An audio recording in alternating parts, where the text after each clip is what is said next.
আসসালামু আলাইকুম সবাইকে আবারও স্বাগত জানাচ্ছি আমার ইউটিউব চ্যানেলে। আশা করছি যে যেখানে আছেন সুস্থ ও নিরাপদে আছেন। আজ আমি আপনাদের দেখাবো সম্পূর্ণ গ্রামীণ পদ্ধতিতে মাত্র 3টি উপকরণ ব্যবহার করে চিতই পিঠা।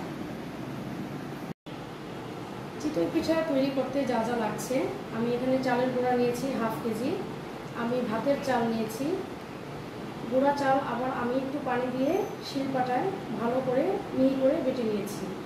পানি নিচ্ছি পরিমাণ মতো, লবণ হাফ চা চামচ।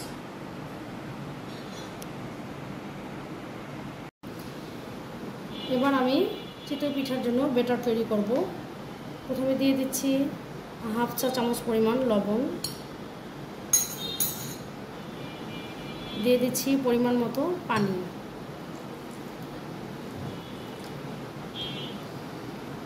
প্রথমত অল্প অল্প পানি দিয়ে ব্যাটার তৈরি করব।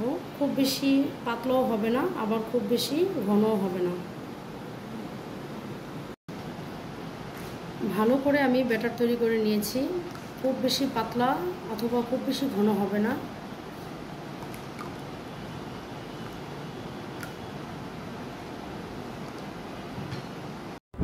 আমি প্রথমত চুলায় একটি লোহার কড়াই নিয়ে নিয়েছি। আপনারা চাইলে মাটির পাত্র ব্যবহার করতে পারেন।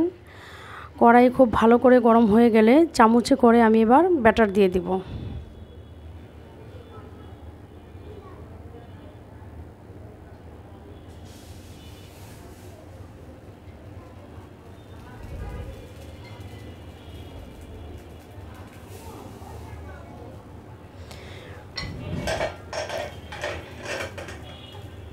এবার একটা ঢাকনা দিয়ে ঢেকে দিচ্ছি সিদ্ধ হওয়া পর্যন্ত।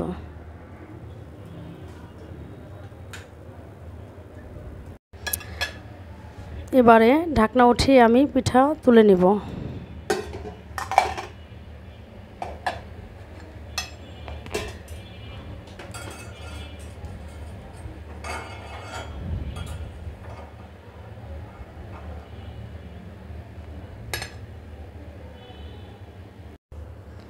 এবার ঢাকনা খুলে আবারও উঠিয়ে নিচ্ছি পিঠা।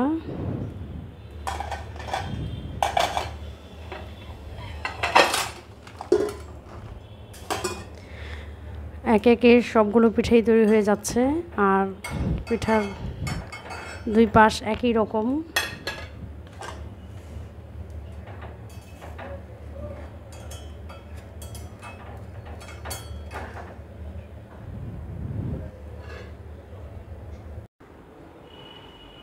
পিঠা সব ভাজা হয়ে গিয়েছে। এবার আমি একটি সার্ভিং বলে নিয়ে নিয়েছি, আর এটা আমি সার্ভ করব আগে থেকে রান্না করা মুরগির মাংস দিয়ে। আপনারা চাইলে অন্যান্য মাংস দিয়ে খেতে পারেন কিংবা ভর্তা দিয়ে পরিবেশন করতে পারেন।